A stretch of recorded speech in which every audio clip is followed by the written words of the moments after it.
Hi all welcome to Shaz world. അപ്പോൾ നമ്മളിന്ന് വന്നിട്ടുള്ളത് നമുക്ക് പെട്ടെന്ന് ഉണ്ടാക്കിയെടുക്കാൻ പറ്റുന്ന നല്ല ടേസ്റ്റി ആയിട്ടുള്ള നല്ലൊരു പിടിയും കോഴി റെസിപ്പി ആയിട്ടാണ്. അപ്പോൾ നമുക്കതെങ്ങനെ പ്രിപ്പയർ ചെയ്യാമെന്നറിയാനായിട്ട് നേരെ നമ്മുടെ വീഡിയോയിലേക്ക് പോവാം.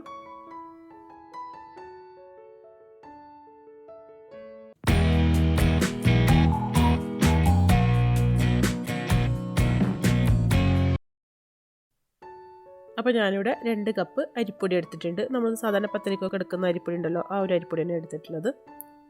2 കപ്പ് അരിപ്പൊടിയിലേക്ക് നമുക്കൊരു 1/2 കപ്പ് തേങ്ങ ചിരകിയത് ഇട്ട് കൊടുക്കാം. എന്നിട്ട് ഇത് നല്ലപോലെ ഒന്ന് മിക്സ് ചെയ്തെടുക്കണം. ഒരു സ്പൂൺ വെച്ച് വെറുതെ ഒന്ന് എല്ലാം കൂടെ നല്ലപോലെ ഒന്ന് മിക്സ് ചെയ്തെടുത്താൽ മതി.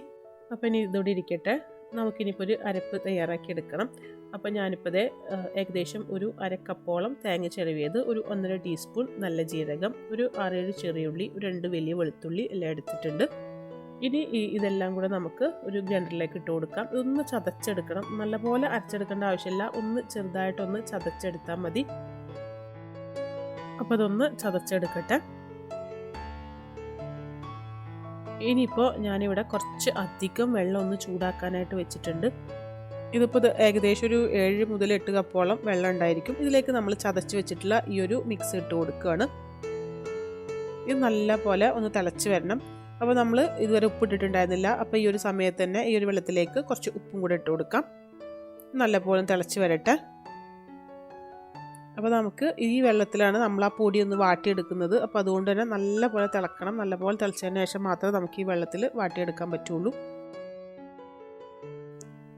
പിന്നെ നമ്മളെപ്പോഴും ഇതുപോലെ പരന്ന പദത്തിൽ തന്നെ വെക്കുക. അപ്പോഴാണ് നമുക്ക് പിന്നെ മുഴുവനും ഇതിൽ ഉണ്ടാക്കാനായിട്ട് പറ്റുള്ളൂ. അല്ലാന്നുണ്ടെങ്കിൽ നമ്മൾ പാത്രം മാറ്റേണ്ടി വരും. അപ്പോൾ തിളച്ചുകൊണ്ടിരിക്കുന്ന ഈ വെള്ളത്തിൽ നിന്ന് കുറച്ച് വെള്ളം എടുത്തിട്ട് ഞാൻ ഈ പൊടി ഒന്ന് വാട്ടിയെടുക്കുകയാണ്. ഈ വെള്ളം മുഴുവനായിട്ടൊന്നും നമുക്ക് പൊടി വാട്ടാനായിട്ട് ആവശ്യമില്ല. ബാക്കിയുള്ളത് നമുക്ക് പക്ഷേ ഇതിൻ്റെ ബാക്കി പ്രിപ്പറേഷന് വേണ്ടിയിട്ട് വേണം. അതുകൊണ്ടാണ് ഞാൻ അത്രയും കൂടുതൽ വെള്ളം വെച്ചത്. നല്ല തിളച്ചുകൊണ്ടിരിക്കുന്ന വെള്ളം ഇതിലേക്ക് ഒഴിച്ചിട്ട് നമുക്ക് സ്പൂൺ വെച്ച് നല്ലപോലെ ഒന്ന് മിക്സ് ചെയ്തെടുക്കണം. അപ്പോൾ ഇത്രയും പൊടി വാട്ടാനായിട്ട് 2 കപ്പ് പൊടി വാട്ടാനായിട്ട് ഞാൻ ഏകദേശം ഒരു 2.5 കപ്പ് നല്ല ചൂടുള്ള വെള്ളം ഇതിലേക്ക് ഒഴിച്ചു കൊടുത്തിട്ടുണ്ട്. ഇനി ബാക്കി ആ തിളച്ചുകൊണ്ടിരിക്കുന്ന വെള്ളം നമുക്ക് ഓഫ് ചെയ്യാം. നമുക്കിത് ചെറിയ പിടികളാക്കി എടുക്കണം. അതിനുശേഷം മാത്രം അത് ഓണാക്കിയാൽ മതി. ഇപ്പോൾ ഞാൻ മൊത്തം 2.5 കപ്പ് വെള്ളം ഒഴിച്ചിട്ട് ഈ പൊടി നല്ലപോലെ മിക്സ് ചെയ്തെടുത്തിട്ടുണ്ട്. ഇതൊന്ന് ചെറുതായിട്ടൊന്ന് ചൂടാറി വരട്ടെ. അതുവരെ നമുക്കൊന്ന് വെയിറ്റ് ചെയ്യാം. ഇപ്പോൾ ഒന്ന് ചെറുതായിട്ടൊന്ന് ചൂടാറിയിട്ടുണ്ട്. നമുക്ക് നല്ലപോലെ ഒന്ന് കുഴച്ചെടുക്കാം. നമ്മൾ ഇടിയപ്പത്തിനൊക്കെ മാവൊക്കെ കുഴക്കുമല്ലോ, അതുപോലെ നല്ല രീതിയിൽ കൈവച്ച് നല്ലപോലെ ഒന്ന് കുഴച്ചെടുക്കണം. പിന്നെ ഇപ്പോൾ നമ്മുടെ വീഡിയോ കണ്ടുകൊണ്ടിരിക്കുന്ന ആരെങ്കിലും നമ്മുടെ ചാനൽ സബ്സ്ക്രൈബ് ചെയ്തിട്ടില്ല എന്നുണ്ടെങ്കിൽ നിങ്ങളിപ്പോൾ തന്നെ സബ്സ്ക്രൈബ് ചെയ്യട്ടോ. അതുപോലെ തന്നെ നിങ്ങൾക്ക് നമ്മുടെ റെസിപ്പീസൊക്കെ ഇഷ്ടപ്പെടുകയാണെങ്കിൽ നിങ്ങളൊന്ന് ലൈക്ക് ചെയ്യുക, ഷെയർ ചെയ്യുക. നിങ്ങളുടെ അഭിപ്രായങ്ങളൊക്കെ നമ്മുടെ കമൻറ്റ് ബോക്സിലൊന്ന് എഴുതി അറിയിക്കും കൂടി ചെയ്യുക. ഇപ്പോൾ ഞാനിപ്പോൾ നല്ലപോലെ ഒന്ന് കുഴച്ചെടുത്തിട്ടുണ്ട്. ഞാനിപ്പോൾ ഇതിലേക്ക് കുറച്ച് വെളിച്ചെണ്ണ ഒഴിച്ചിട്ട് ഈ ഒരു മാവ് ഒന്നും കൂടെ ഒന്ന് മിക്സ് ചെയ്തെടുത്തിട്ടുണ്ട്. അപ്പോൾ എല്ലാ ഭാഗത്തേക്കും ആ ഒരു വെളിച്ചെണ്ണ ഒക്കെ ഒന്നാക്കി കൊടുത്തിട്ടുണ്ട്. അതുപോലെ തന്നെ കയ്യിലും കുറച്ച് വെളിച്ചെണ്ണ തേച്ചിട്ടുണ്ട്. ഇനി ഇതിലേക്ക് നമ്മൾ ചെറിയൊരു നാരങ്ങ വലുപ്പത്തിലുള്ള ഉരുളകളാക്കി എടുക്കണം. അതായത് ഇതുപോലെ കയ്യിൽ വെച്ചിട്ട് ഒന്നിങ്ങനെ ഉരുട്ടിയെടുക്കാം. പെട്ടെന്ന് തന്നെ നമുക്ക് റെഡിയാക്കി എടുക്കാൻ പറ്റും. നല്ല സോഫ്റ്റ് ആയിട്ടുള്ള ബോൾസാണ്. അപ്പോൾ ഇതുപോലെ നമുക്ക് ഈ മാവ് മൊത്തം ഇതുപോലെ ബോൾസാക്കി എടുക്കാം.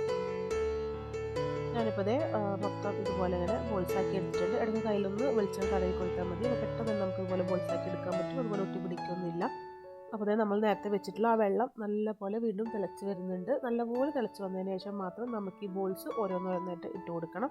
അപ്പോൾ നമ്മളിത് ഇട്ട് കൊടുക്കുമ്പോൾ ഒട്ടി പിടിക്കാതെ ഇരിക്കാൻ വേണ്ടിയിട്ടാണ് ഇതുപോലെ പരന്ന പദത്തിൽ തന്നെ എടുക്കണം എന്ന് പറയുന്നത്. നമ്മൾ കുഴിയുള്ള പാത്രമൊക്കെ ആകുമ്പോൾ നമ്മളിങ്ങനെ ഇട്ട് കൊടുക്കുമ്പോൾ അതിൻ്റെ മേലേക്കൊക്കെ പോയി ചിലപ്പോൾ ഒട്ടി പിടിക്കാനായിട്ടുള്ള ചാൻസ് ഉണ്ട്. അപ്പോൾ ഇതുപോലെ തന്നെ ഓരോന്നോരോന്നായിട്ട് തന്നെ ഇട്ട് കൊടുക്കുക. നല്ല തിളച്ച വെള്ളത്തിലാണ് നമ്മൾ ഈ ബോൾസ് ഇട്ട് കൊടുക്കുന്നത് ഉണ്ടെങ്കിലും അതിൻ്റെ ചൂടും ഈ ഒരു ബോൾസിൻ്റെ ചൂടും വ്യത്യാസം ഉള്ളതുകൊണ്ട് തന്നെ കുറച്ച് സമയം എടുക്കുമെന്ന് തിളച്ച് വരാനായിട്ട്. അപ്പോൾ ഇത് ഇട്ട് കൊടുത്തതിന് ശേഷം നമ്മൾ പിന്നെ കുറച്ച് സമയം ഇളക്കാനൊന്നും പാടില്ല. ഈ വെള്ളം നല്ലപോലെ തിളച്ച് വരട്ടെ. 2 മിനിറ്റ് ഞാനതൊന്ന് അടച്ചു വെച്ച് കൊടുക്കുകയാണ്. എന്നിട്ട് ഈ വെള്ളം നല്ലപോലെ തിളച്ച് വന്നതിന് ശേഷം മാത്രം നമ്മൾ ഇളക്കി കൊടുക്കാനായിട്ട് പാടുള്ളൂ. അപ്പോൾ അടച്ചു വെച്ചിട്ട് 2 മിനിറ്റ് അവിടെ ഇരിക്കട്ടെ. ഇപ്പോൾ 2 മിനിറ്റ് കഴിഞ്ഞിട്ടുണ്ട്. നമുക്കിത് പതുക്കൊന്ന് തുറന്ന് നോക്കാം. അപ്പോൾ നല്ല പോലെ തിളച്ച് വരുന്നുണ്ട്. ഈ സമയത്ത് നമ്മൾ പതുക്കൊന്ന് ഇളക്കി കൊടുക്കണം. കാരണം അതിങ്ങനെ ഒട്ടിപ്പിടിച്ചിട്ടുണ്ടെങ്കിൽ അതൊക്കെ വിട്ടു പോരാൻ വേണ്ടിയിട്ടാണ്. പതുക്കൊന്ന് മിക്സ് ചെയ്തെടുത്താൽ മതി.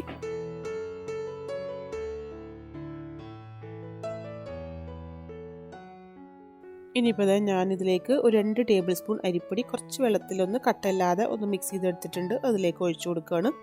ഒന്ന് ഒഴിച്ചു കൊടുത്തതിന് ശേഷം നല്ലപോലെ ഒന്ന് മിക്സ് ചെയ്തെടുക്കണം. നമ്മൾ ഈ ഒരു അരിപ്പൊടി വെള്ളത്തിൽ കലക്കിയത് ഇതിലേക്ക് ഒഴിച്ചു കൊടുക്കുമ്പോൾ ഈ ഒരു മിക്സ് ഗ്രേവി ഉണ്ടല്ലോ നല്ലപോലെ തിക്കായിട്ട് വരും. മീഡിയം ഫ്ലെയിമിലിട്ട് 2 മിനിറ്റ് ഒന്ന് ഇളക്കി കൊടുക്കാം. അപ്പോൾ ഇതൊന്ന് തിക്കായി വന്നതിന് ശേഷം ഇനി നമുക്കിതിലേക്ക് ആവശ്യമായിട്ടുള്ള നല്ല കട്ടിയുള്ള തേങ്ങാപ്പാലാണ്. അപ്പോൾ ഞാനിപ്പോൾ ഇതിലേക്ക് ഏകദേശം ഒരു 1/4 കപ്പ് നല്ല കട്ടിയുള്ള തേങ്ങാപ്പാൽ ഒഴിച്ചു കൊടുക്കുന്നത്. 1/4 കപ്പ് മുതൽ 1 കപ്പ് വരെ ആവാം. അപ്പോൾ തേങ്ങയുടെ ഒന്നാം പാൽ ഒഴിച്ചു കഴിഞ്ഞാൽ പിന്നെ ഒരുപാട് തിളക്കേണ്ട ആവശ്യമില്ല. ജസ്റ്റ് ഒന്ന് ചൂടായി ഒന്ന് പതഞ്ഞ് വന്നാൽ മതി. നല്ലപോലെ ഒന്ന് മിക്സ് ചെയ്തെടുക്കാം. അപ്പോൾ ഞാനിനിപ്പോൾ ഇത് ഫ്ലെയിം ഓഫ് ചെയ്യാണ്. ഇത് കുറച്ച് സമയം ഇരിക്കും തോറും ഒന്നും കൂടെ ഒന്ന് തിക്കായിട്ട് വരും. അപ്പോൾ ഇതിൻ്റെ ഏറ്റവും നല്ല കോമ്പിനേഷൻ എന്ന് പറഞ്ഞാൽ കോഴിക്കറിയാണ്. പ്രത്യേകിച്ച് തേങ്ങ വറുത്തരച്ച കോഴിക്കറി. ഞാനിപ്പോൾ നല്ല വറുത്തരച്ച കോഴിക്കറിയുടെ കൂടെയാണ് ഇത് സെർവ് ചെയ്യുന്നത്. അപ്പോൾ വീഡിയോ ലെങ്തി ആവുണ്ടാകുന്ന വിചാരിച്ച് ഞാൻ കോഴിക്കറിയുടെ റെസിപ്പി ഇപ്പോൾ ഇതിൽ ഷെയർ ചെയ്യുന്നില്ല. നിങ്ങൾക്ക് വേണമെന്നുണ്ടെങ്കിൽ ഒന്ന് കമൻറ്റ് ചെയ്താൽ മതി. അപ്പോൾ ഒന്ന് ട്രൈ ചെയ്ത് നോക്കൂട്ടോ. വളരെ ഈസിയാണ്, അതുപോലെ തന്നെ നല്ല ടേസ്റ്റാണ്. അപ്പോൾ ഈ ഒരു പിടി നമ്മൾ ഈ ഒരു കോഴിക്കറിയുടെ കൂടെ മിക്സ് ചെയ്തിട്ട് വേണം കഴിക്കാനായിട്ട്. അപ്പോഴാണ് ആ ഒരു കറക്റ്റ് ടേസ്റ്റ് കിട്ടുക, പ്രത്യേകിച്ച് വറുത്തരച്ച കോഴിക്കറിയുടെ കൂടെ. അപ്പോൾ ഞാൻ എപ്പോഴും പറയാറുള്ള പോലെ നിങ്ങൾ എന്തായാലും ഒന്ന് ട്രൈ ചെയ്ത് നോക്കൂ. നിങ്ങൾക്ക് ഇഷ്ടപ്പെടും. ഇനിയിപ്പോൾ നിങ്ങൾക്ക് ഇഷ്ടപ്പെട്ടാലും നിങ്ങൾക്ക് ഇഷ്ടപ്പെട്ടില്ലെങ്കിലും നിങ്ങളുടെ അഭിപ്രായങ്ങൾ നമ്മുടെ കമൻറ്റ് ബോക്സിൽ ഒന്ന് എഴുതി അറിയിക്കാം. അപ്പോൾ നമുക്കിനി ഇതുപോലെ അടുത്ത നല്ല വീഡിയോ ഒക്കെ ആയിട്ട് വീണ്ടും കാണാം. അതുവരേക്കും ബൈ.